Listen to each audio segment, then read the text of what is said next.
وہ سانس جو اگلی سانس کے خیال میں گزری وہ سانس ہی نہیں، وہ پل جو کسی اگلے یا گزرے پل میں پھنس گیا وہ پل تم جیے ہی نہیں، جو اپنے ایکشن میں کامل ہے، جس کا ایکشن مقصد سے پاک ہے، جس کا ہر فعل اپنے آپ میں مکمل ہے، کوئی ذمہ داری نہیں، اس کی پوری زندگی مراقبہ ہے، اس کی پوری زندگی عبادت ہے۔ میں نے کہا، مرشد، بے مقصد بنا ذمہ داری کے جینا مجھے تو مشکل محسوس ہوتا ہے۔ آپ کوئی ایسا راستہ بتا سکتے ہیں کہ میں پرپز لیس لائف گزارنے کے قابل ہو جاؤں اور بالفرض میں بنا کسی مقصد زندگی کو جینا شروع کر دوں؟ اس سے مجھے ملے گا کیا؟ 3 باتیں اس سلسلے میں سمجھ لو۔ پہلی بات، زندگی خود اپنی ذات میں مقصد ہے۔ زندگی کو زندگی بننے کے لیے مزید کسی بھی قسم کے مقصد کی ضرورت تو ہرگز بھی نہیں ہے۔ تمہیں یہ بات سمجھنے میں ماننے میں جتنی بھی مشکل لگے، مگر یہ اس زندگی کی سب سے بڑی حقیقت ہے۔ تمہارا یہ سوچنا ہی غلط ہے کہ کس لیے جیے، صحیح سوچنا یہ ہے کہ کیسے جیے۔ اور ذہن میں رکھو، جیسے ہی زندگی مقاصد کے بوجھ سے آزاد ہوتی ہے، سوال بدل جاتے ہیں۔ جب تک مقاصد کی جنگ ہوتی ہے، سوال ہوتا ہے کس لیے جیے۔ جب خود زندگی مقصد بن جاتی ہے تو سوال ہوتا ہے کیسے جیے۔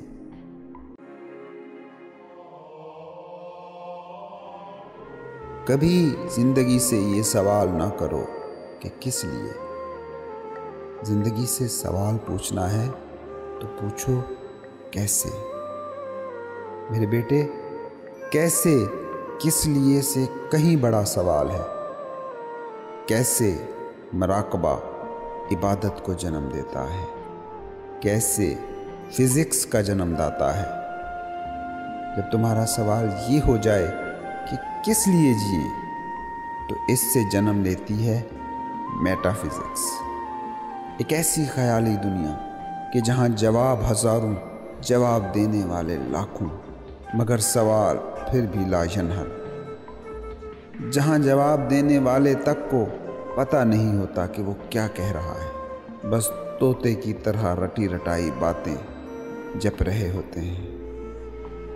جب تم کہتے ہو کس لیے جیے، تو جواب بھی پھر ایسے ہی ملتے ہیں، موت کے بعد نروان کے لیے، اس پار کی زندگی کی نجات کے لیے، اس زندگی کے بعد ملنے والے خدا، بھگوان، گاڈ کے لیے، اس زندگی کے پار جنت، سورگ کے لیے۔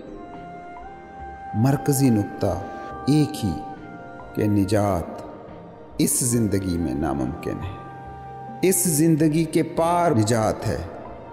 مگر غور سے دیکھو کہ جب تم یہ سوال اٹھاتے ہو کہ کس لیے جیے، تو جو بھی جواب ملتے ہیں وہ سارے کے سارے اس زندگی کے بعد ہوتے ہیں۔ یہ ہوگا، وہ ہوگا، مگر اس زندگی کے بعد پھر تمہارے لیے یہاں اس دنیا میں، اس زندگی میں کچھ بھی نہیں ہوتا۔ پھر سب کچھ قبر کے بعد ہے۔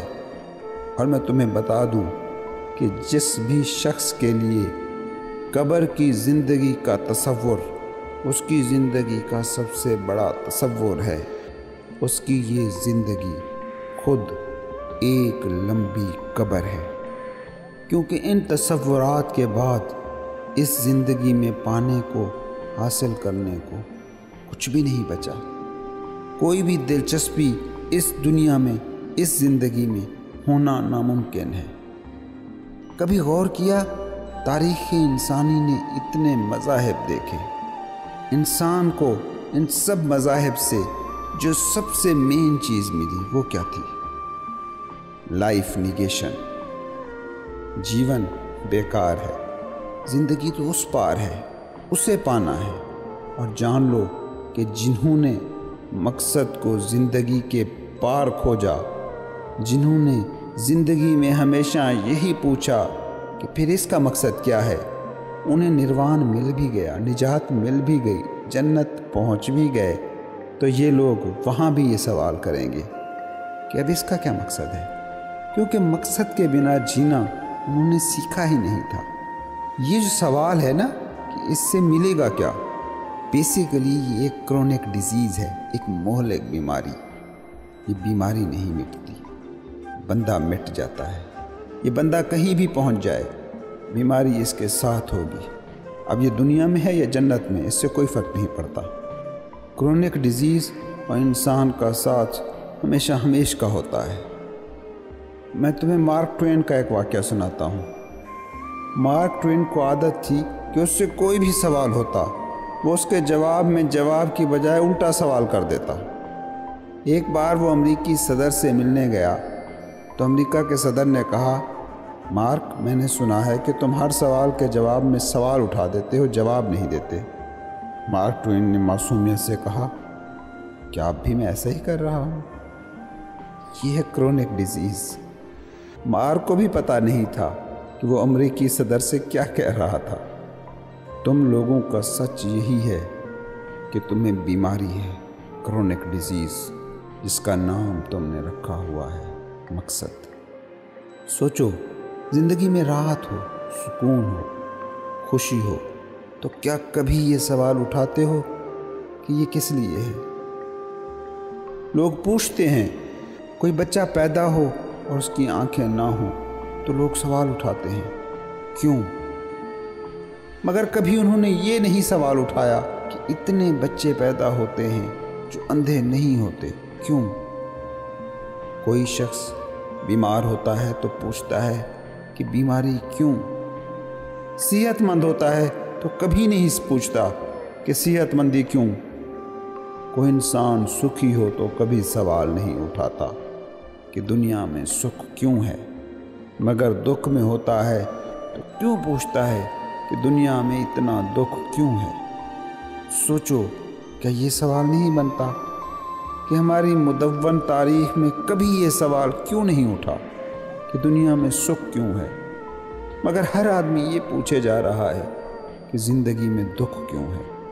جب بھی کوئی شخص یہ پوچھتا ہے کہ زندگی کا مقصد کیا ہے تو بیسیکلی وہ یہ پوچھ رہا ہے کہ زندگی کیوں ہے، اور اس کا یہ بھی مطلب ہے کہ اس نے اپنا پورا جیون دکھ سے بھر لیا ہے، ورنہ کبھی وہ یہ سوال نہ پوچھتا کہ زندگی کا مقصد کیا ہے۔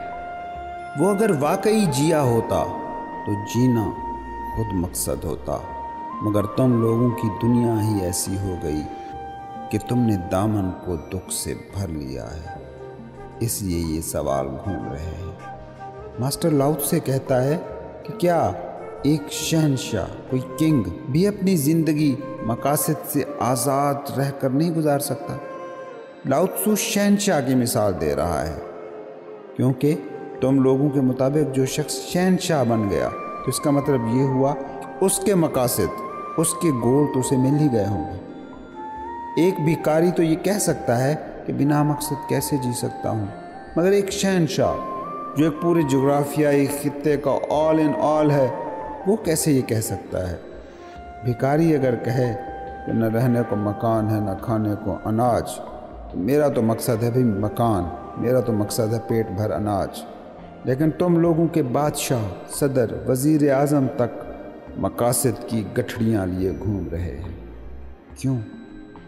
کیونکہ زندگی میں مقصد کے ہونے کا تعلق چیزوں سے نہیں ہے، یہ تمہارے اندر کی بیماری ہے، من کی بیماری ہے۔ سب بھی مل جائے تو تمہارا من یہ سوال نہیں چھوڑے گا کہ کیوں، کس لیے۔ تمہارا من بیمار ہے، تم کچھ بھی پالو، اس سوال سے جان نہیں چھڑا سکتے کہ مقصد کیا ہے۔ یہی وجہ ہے کہ ایک عجیب ہی حادثہ ہوتا ہے، اور وہ یہ کہ غریب آدمی کبھی اتنا دکھی نہیں ہوتا جتنا امیر آدمی دکھی ہوتا ہے، اور امیر ہو کر بھی کوئی دکھی نہ ہو تو سمجھنا بھی غریب ہے۔ امیر ہونے کا مطلب ہی یہی ہے کہ آدمی اتنا دکھی ہو جائے کہ دکھ سے بچنے کی کوئی راہ ہی نہ رہ جائے۔ امیر ہونے کا مطلب ہی یہی ہے کہ وہ سب چیزیں مل گئیں جن سے امید تھی کہ یہ مل جائیں تو سکھی ہو جاؤں گا۔ مگر سکھ نہیں ملا۔ سب کچھ مل گیا، سب کچھ جمع ہو گیا، مگر انسان اب بھی بیچ میں کھڑا ہے۔ اب کچھ پانے کو بھی نہیں بچا، اور جو پانا چاہا تھا وہ ملا بھی نہیں۔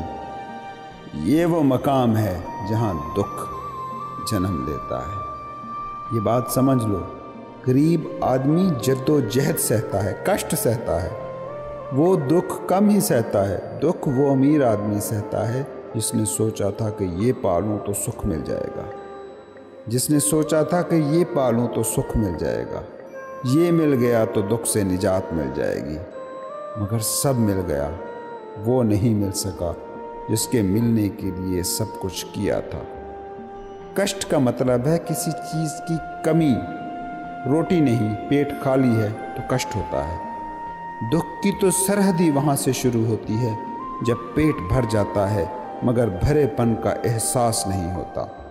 سونے کو بستر نہیں تو کشٹ، دکھ تب ہوتا ہے جب بستر تو شاندار دستیاب ہو مگر سونا مشکل ہو جائے۔ کشٹ ہوتا ہے کسی چیز کی کمی سے، اور دکھ ہوتا ہے کسی چیز کے ہونے سے۔ تمہاری دنیا کے معیارات سامنے رکھوں تو بات یوں کہی جا سکتی ہے کہ کشٹ غریب آدمی کا حصہ ہے اور دکھ امیر آدمی کا۔ دکھ ہو تو جان لو آدمی امیر ہوا۔ یہ دکھ ہے کیا؟ دکھ یہ ہے کہ جب تک ہم دوڑتے رہتے ہیں لگتا ہے کوئی منزل ہے جسے پانا ہے تو زندگی میں ایک دلچسپی سی معلوم ہوتی ہے۔ اس لیے غریب آدمی کی زندگی میں دلچسپی ہوتی ہے کیونکہ مقاصد دور ہوتے ہیں۔ کل میں، مستقبل میں، مرنے کے بعد۔ ماہرین نفسیات کا یہ کہنا ہے کہ آخرت پر یقین غریب کا سکون ہے، اور کسی حد تک یہ بات سچ بھی ہے، کیونکہ غریب کو اگر جینا ہو تو وہ مرنے کے بعد کی خوش زندگی کی لالچ کے بغیر نہ جی سکے گا۔ دوڑے گا کیسے؟ اٹھے گا کیسے؟ چلے گا کیسے؟ اور بالفرض آخرت، مرنے کی بعد کی زندگی وغیرہ کا ایلیمنٹ کسی بھی طرح سے اس کی زندگی سے ہٹا دیا جائے تو پھر بھی کوئی یوٹوپیا، کوئی انقلاب، کوئی مزدور راج، کوئی سوشلسٹ نعرہ۔ مگر کل، یہ کل غریب کے لیے بہت ضروری ہے، ورنہ وہ جیے گا کیسے؟ کوئی نہ کوئی کل چاہیے، چاہے وہ سپنوں میں ہو چاہے زمین پر، لیکن کل۔ اس سے غریب آدمی کو دوڑنے کا سہارا مل جاتا ہے، جینے کا ایک خود تراشیدہ صحیح سہارا، مقصد، منزل۔ لیکن اگر سبھی مقصد پورے ہو جائیں، سبھی منزلیں حاصل ہو جائیں تو یہ وہ وقت ہوتا ہے جب پہلی بار پتہ چلتا ہے کہ یہ دوڑ تو بیکار تھی۔ مقصد پورے ہو گئے، منزلیں سامنے ہیں، مگر ہاتھ خالی ہے، ہاتھ میں کچھ بھی نہیں۔ اسی لیے ترقی یافتہ دنیا کے دانشوروں نے میننگ لیسنس کی بات کی ہے، اور یہ سمجھ بھی آتی ہے۔ چاہے یہاں پال سارتر، چاہے قومیوں، چاہے ایڈگر یا کوئی اور، یہ سارے مغربی مفکر ایک ہی بات کر رہے ہیں کہ زندگی بے معنی ہے۔ یہ میننگ لیسنس زندگی کی نہیں ہے، یہ وہ ہے جو تم لوگوں نے خود تخلیق کی ہے۔ بے معنویت زندگی میں نہیں ہے، تمہاری ہر چیز کو معانی دینے کی عادت میں ہے، کیونکہ تم نے زندگی کو مقصد کے ساتھ نتھی کر کے جینے کی کوشش کی ہے۔ اب وہ مقصد جب پورے ہو گئے تو زندگی کے معنی ہی کھو گئے۔ یہ ہے تمہاری پریشانی۔ میرے بیٹے، جب بھی کسی کے منہ سے سنو کہ کہہ رہا ہے میں مایوس ہو گیا ہوں، تو جان لینا اس کی یاس کے پیچھے اس کی آس ہے، کیونکہ جس نے کبھی آس ہی نہیں باندھی ہو وہ یاسیت کا شکار بھی کبھی نہیں ہو سکتا۔ کوئی انسان جس سے تمہیں کوئی امید نہ ہو، وہ کچھ بھی کر لے، کبھی تمہیں مایوس، تمہیں دکھی نہیں کر سکتا، کیونکہ تم نے اس سے امید ہی نہیں باندھی۔ سمجھو، غلطی مایوسی نہیں ہے، غلطی ہے امید باندھنا۔ اگر تم کبھی کسی کے ہاتھ میں یہ طاقت ہی نہ دو، کوئی امید ہی نہ باندھو کہ کوئی تمہیں دکھی کر سکے یا خوش کر سکے تو تمہیں مایوس کرنا، تمہیں دکھی کرنا بہت مشکل ہوگا۔ مایوسی، دکھ کسی شخص کے ایکٹ سے نہیں جڑا ہوتا، مایوسی اس امید سے جڑی ہوتی ہے جو کسی کے حوالے سے باندھی گئی تھی۔ یاد رکھو، اگر امید باندھو گے تو ایک نہ ایک دن نا امیدی کا شکار ضرور ہوگے، اور زندگی میں مقصد ڈھونڈو گے تو ایک نہ ایک دن بے مقصدیت کی دلدل میں ضرور پھنسو گے۔ میرا ماسٹر لاؤ تسو کہتا ہے، کیوں مقصد تراشتے ہو زندگی کے لیے؟ خود زندگی کو ہی مقصد بنا کر جیو تو تم ہر دم تازہ رہو گے، ہر دم فریش، ہر دن نیا دن ہوگا۔ تمہارے دکھ کیا ہیں؟ مستقبل سے کچھ مانگا، وہ نہیں ملا تو دکھی۔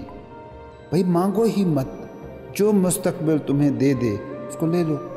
کہاں ہے نا امیدی، مایوسی اور دکھ کا امکان؟ تمہارا مسئلہ یہ ہے کہ تم یہ ایک بات نہیں سمجھ پاتے کہ دکھ اور مایوسیوں کے جو افسانے تم لکھ رہے ہو ان کی شروعات کہاں سے ہوئی تھی؟ جب تم نے مانگنا شروع کیا تھا۔ تم وہ لوگ ہو اپنے تعلقات سے مانگتے ہو۔ کل جس سے پیار ملا تھا آج بھی ترسی نظر سے اسے دیکھ رہے ہو کہ اس کا پیار ملے، اور اگر وہاں سے نہ ملے تو کوئی اور شخص ڈھونڈتے ہو جس کا پیار مل سکے۔ ایک رشتے سے محبت نہ ملے تو دوسرے رشتے ڈھونڈتے ہو، ایک مقصد پورا ہونے سے رہ جائے تو دوسرے مقصد تراشتے ہو، ڈھونڈتے ہو۔ اپنے مشغلوں تک سے مانگتے ہو کہ یہی معیشت کا ذریعہ بن جائے، حتیٰ کہ تم اب ایسے بھکاری بن چکے ہو۔ اپنی عبادتوں تک سے مانگتے ہو، تمہاری عبادتیں اب تم تک پہنچنے کا مراقبہ نہیں ہیں، کسی اور چیز کی طلب کی طالب رہ گئی ہیں۔ تمہاری مانگیں اتنی بڑھتی جائیں گی، دکھ کے بادل اتنے گھنے ہوتے جائیں گے۔ مگر تم لوگوں کی روش الٹی ہی ہے کہ کسی سے توقع تھی، پوری نہیں ہوئی تو تم یہ نہیں سوچتے کہ توقع کرنا غلط تھا، تم کہتے ہو وہ بندہ غلط تھا، پھر کسی اور سے توقع باندھتے ہو، لیکن اپنی عادت چھوڑنے پر تم تیار نہیں۔ کبھی یہ سوال ذہن میں نہیں اٹھا تمہارے کہ بنا کسی مقصد کے بھی زندگی ہو سکتی ہے، رشتے ہو سکتے ہیں، محبتیں ہو سکتی ہیں۔ زندگی جو اس پل میں دیتی ہے وہی لو پورے دل سے، کل کیا دے گی اس فکر میں نہ پڑو۔ اگر خوش دلی سے زندگی کے تحفے لینے کی عادت پڑ گئی تو کل زندگی کچھ بھی دے تمہیں لطف دے گی۔ یہ تمہاری دنیا ایک بازار ہے، یہاں سب مل جاتا ہے، جو چیز چاہو وہ مل جاتی ہے سوائے تم کو چھوڑ کر۔ اپنے سوائے اس دنیا میں سب کچھ پانا ممکن ہے۔ اس بازار کو جتنا بھی غور سے، شدت سے، باریکی سے دیکھو گے اس میں سب کچھ نظر آتا جائے گا، اور ایک چیز چھپتی جائے گی، ایک چیز جو آپ ہو، جو تم ہو۔ لیکن حادثہ دیکھیے کہ وہ دنیا جس میں سب مل جاتا ہے، اس میں آپ جتنا بھی کچھ حاصل کر لیں، زیادہ حاصل کرنے کی خواہش نہیں مٹے گی، بلکہ اس سے الٹ ہوتا ہے، مزید کی خواہش اور بڑھ جاتی ہے۔ ایک بندہ بھیک مانگتا تھا تو اس کی خواہش بس شام کی 2 روٹیاں تھی، اب فیکٹری کا مالک ہے تو ہزاروں روٹیاں بھی شام کو آ جاتی ہوں تو بھی کہتا ہے کم ہے۔ یہ دنیا کچھ ایسی ہی ہے، یہاں پیاسے کو پانی ملتا ہے تو پیاس اور بڑھ جاتی ہے۔ تمہاری دنیا آگ ہے اور خواہش تیل ہے، تم خواہش کے تیل کو پانی سمجھ کر اس پر گرا رہے ہو، آگ بجھتی تو کیا اور زیادہ پھیل جاتی ہے۔ اور دنیا کے اس بازار میں تم بس ایک سہارے پر جی رہے ہو، اور وہ سہارا ہے تمہارا دماغ۔ پتہ ہے تمہارا دماغ کیسا ہے؟ بالکل بچے جیسا، ایک ایسا چھوٹا سا بچہ جو میلے میں آیا تو جو دیکھتا ہے اس کو خریدنے کی ضد کرتا ہے۔ وہ ہر چیز کو پانے کی تمنا کرتا ہے۔ 5 سال کے تھے تو کھلونے مانگتے تھے، 15 کے ہوئے تو کپڑے اور کھیل کود کا سامان مانگنے لگے، 20 سال کے ہوئے تو گاڑی مانگی، اور بڑے ہوئے تو نوکری، بزنس، فیکٹریاں مانگ رہے ہو، اور بوڑھے ہوئے تو انلائٹنمنٹ مانگ رہے ہو۔ دماغ 4 سال کے بچے میں ہو یا 100 سال کے بوڑھے میں، اس کے طرز میں، اس کے طور اتوار میں کوئی فرق نہیں آتا۔ وہ چیزوں سے ہی خود کو بھرنا جانتا ہے۔ کتنے مزے کی بات ہے کہ یہی بچہ میلے میں ہوتا ہے تو دکانوں پر سجی تمام ہی چیزوں کو خریدنے میں دلچسپی رکھتا ہے، مگر جب وہ ساری چیزیں خرید کر گھر لے جاتا ہے تو چند ہی دنوں بعد اس سے اکتا جاتا ہے۔ آپ کسی گاڑی کا جتنی بھی شدت سے خواب دیکھیں، گاڑی جب مل جاتی ہے تو چند دنوں بعد اس کی چاہت ختم ہو کر رہتی ہے۔ جیسا بھی گھر آپ کی خواہش رہا ہو، ایک دفعہ مل جائے اور روٹین میں اس میں رہنا شروع کر دیں تو اس کا چارم باقی نہیں رہتا۔ جو بھی بڑے سے بڑا عہدہ آپ پانا چاہتے ہوں، ایک بار وہ عہدہ مل جائے تو اس کا جادو قائم نہیں رہتا۔ دماغ کی خواہشیں اس برتن جیسی ہیں جس کا پیندا نہیں ہوتا۔ پوری دنیا بھی اس برتن میں انڈیل دیں، یہ برتن آپ کبھی نہیں بھر سکتے۔ آپ نے کبھی غور کیا کہ آپ نے ساری زندگی یہی کیا ہے؟ چیزوں کی خواہش کی ہے، ان کو پانے کی کوشش کی ہے، ان کو پایا ہے، اور پھر وہ چیزیں زندگی کے مکان کے کسی کونے میں پڑی رہتی ہیں اور آپ کچھ اور چیزوں کی خواہش میں بھاگنا شروع کر دیتے ہیں۔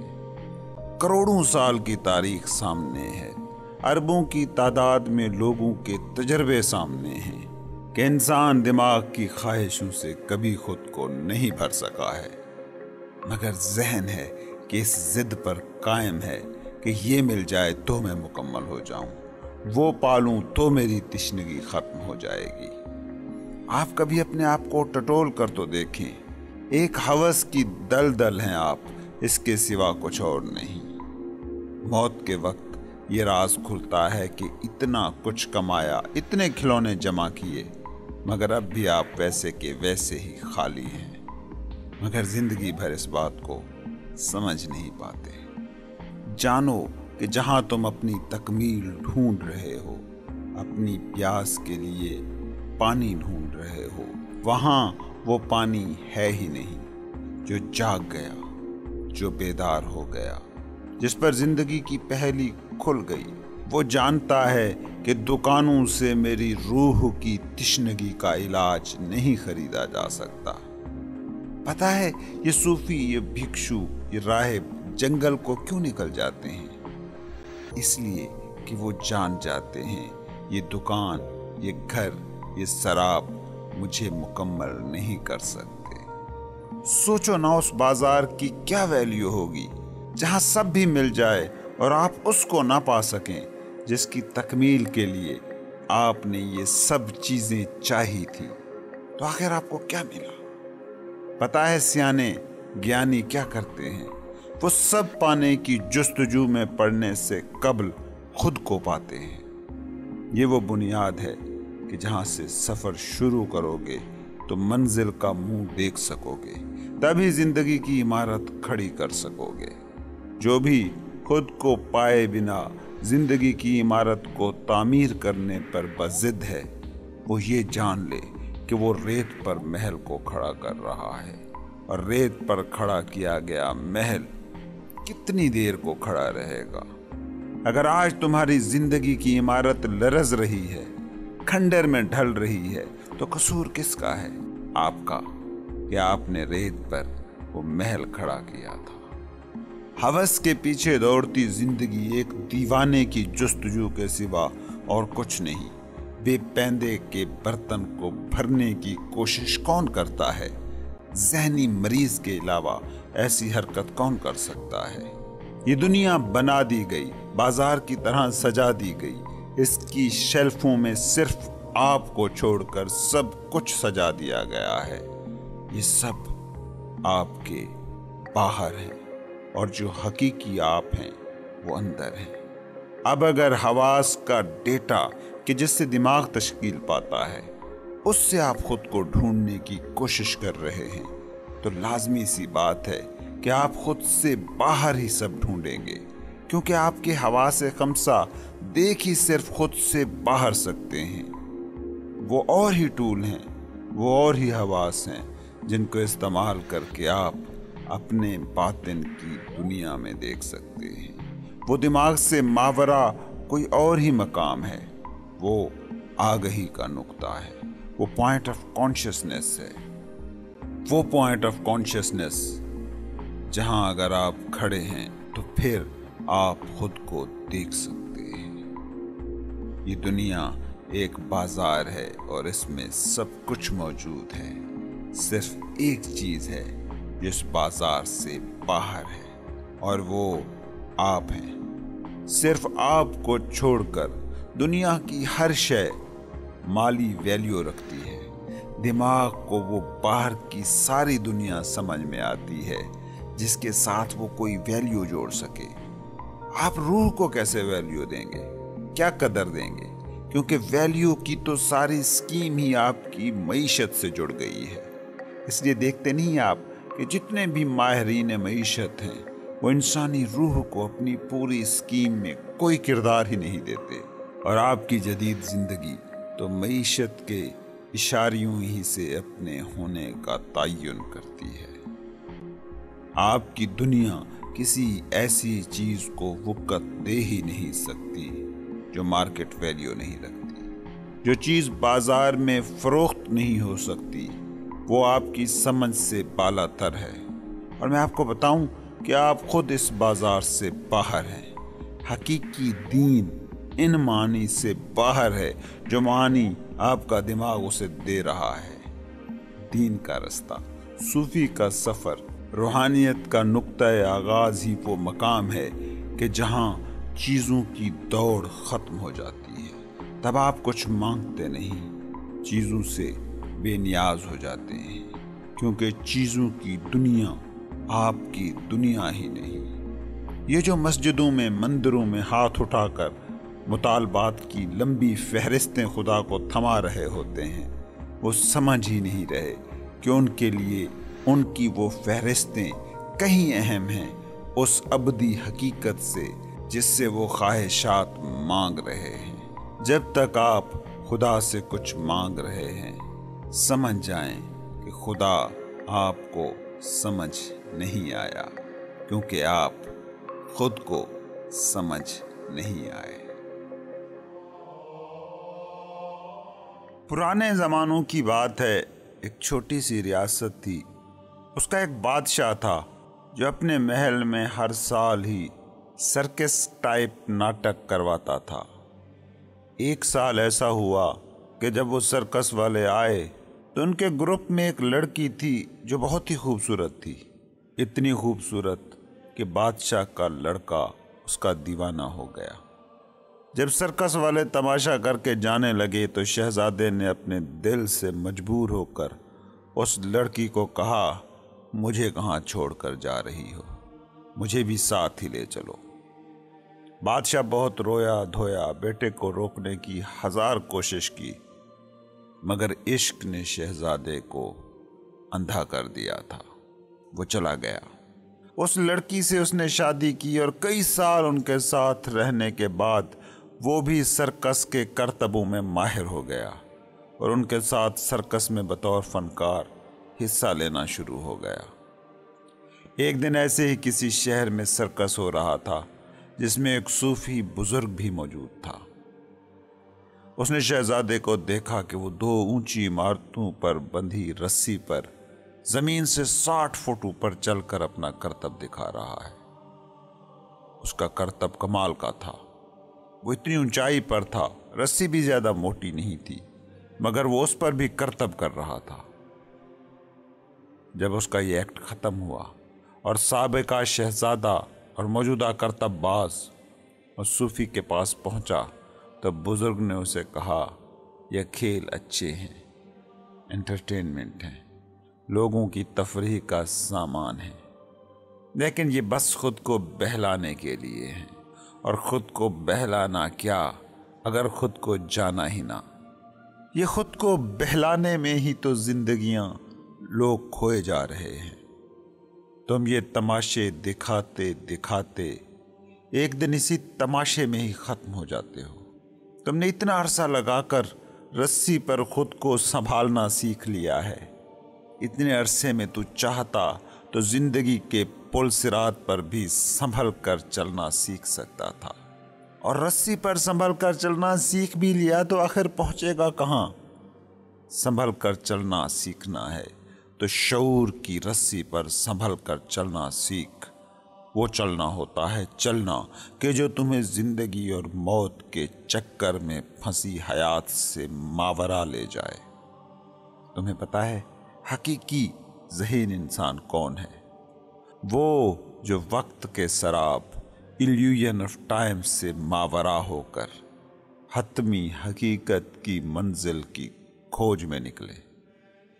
تو اتنا عرصہ ان لوگوں کے ساتھ رہ کر اتنی اونچائی پر رسی پر چلنا سیکھ گیا ہے، میرے پاس آ، میں تمہیں اتنے ہی عرصے میں زندگی کے پل صراط پر چلنا سکھا دوں گا۔ یہ واقعہ ویسے تو سادہ سا ہے، مگر اس میں کچھ سبق ہیں جو سیکھنے بہت ضروری ہیں۔ پہلی بات تو یہ کہ جب تم پیار کرتے ہو کسی سے تو اس میں بڑی احتیاط کرنا کہ انسان جس سے بھی پیار کرتا ہے اسی جیسا ہو جاتا ہے۔ پیار کرنا ہو تو کسی ایسے سے کرنا جو زندگی کے راستے پر تم سے آگے ہو، چاہے 2 قدم ہی صحیح، تم سے پیچھے نہ ہو۔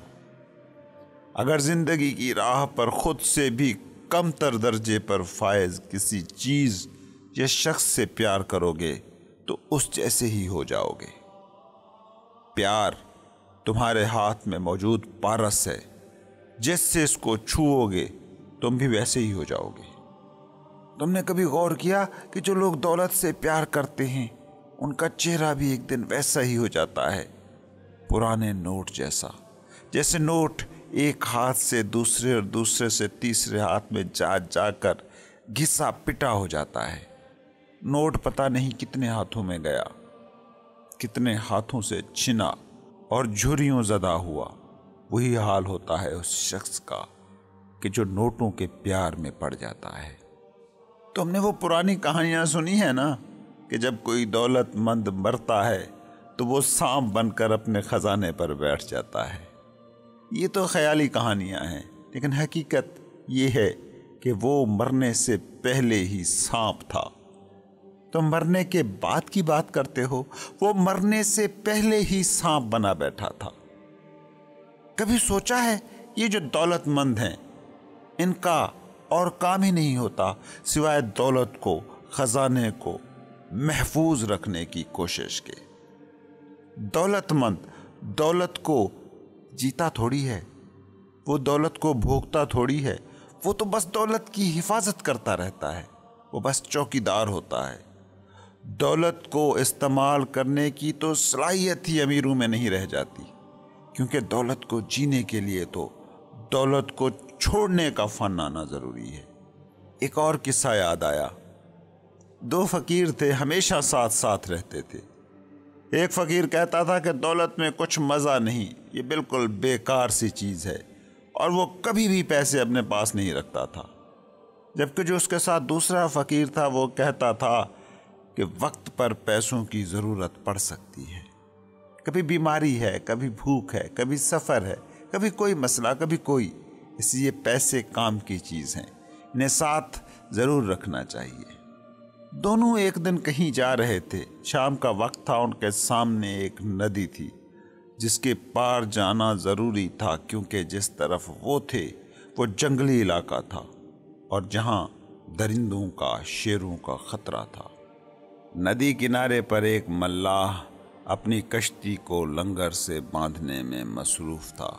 جب یہ دونوں فقیر اس کے پاس پہنچے